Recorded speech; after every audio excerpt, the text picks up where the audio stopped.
দিলীপ ঘোষের দীঘার জগন্নাথ মন্দির সফর ঘিরে বিতর্ক তুঙ্গে। এমন পরিস্থিতিতে বিস্ফোরক দাবি করলেন তার স্ত্রী রিঙ্কু মজুমদার। জানালেন মন্দিরে যেতে বারণ করেছিলেন তিনি, স্বইচ্ছায় দীঘার মন্দিরে যান দিলীপ। এই দাবি যে বিতর্কে ঘি ঢালবে তার বলার দরকার পড়ে না। উদ্বোধনের দিনই দীঘার জগন্নাথ মন্দিরে গিয়েছেন সস্ত্রীক দিলীপ ঘোষ।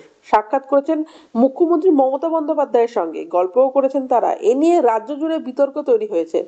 এমন পরিস্থিতিতে দিলীপ জয়া বলেন, আমি আসলেই বারণই করেছিলাম, 24 ঘন্টা আগেও বারণ করি, বলেছিলাম না গেলেই ভালো হয়, কিন্তু ওর ইচ্ছে ছিল, আমি ওর সঙ্গে আছি। রিঙ্কুর এই দাবি ঘিরে চাঞ্চল্য বেড়েছে। মন্দির দর্শন করে লাগোয়া অফিস ঘরে মুখ্যমন্ত্রীর সঙ্গে দেখা করেন স্বামী স্ত্রী। সেখানে কিছুক্ষণ কথাও হয়। তা নিয়ে রিঙ্কুকে জিজ্ঞেস করা হলে তিনি বলেন, কি আর কথা হবে, নেহাতি সৌজন্য সাক্ষাৎ।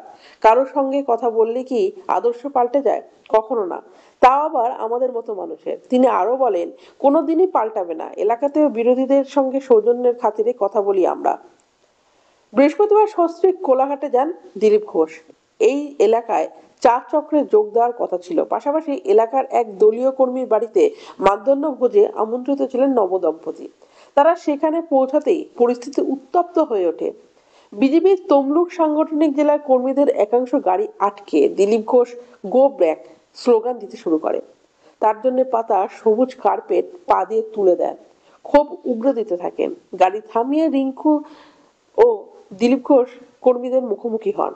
তার স্ত্রী রিঙ্কু মজুমদার নেমে এসে কর্মীদের বোঝানোর চেষ্টা পর্যন্ত করেন।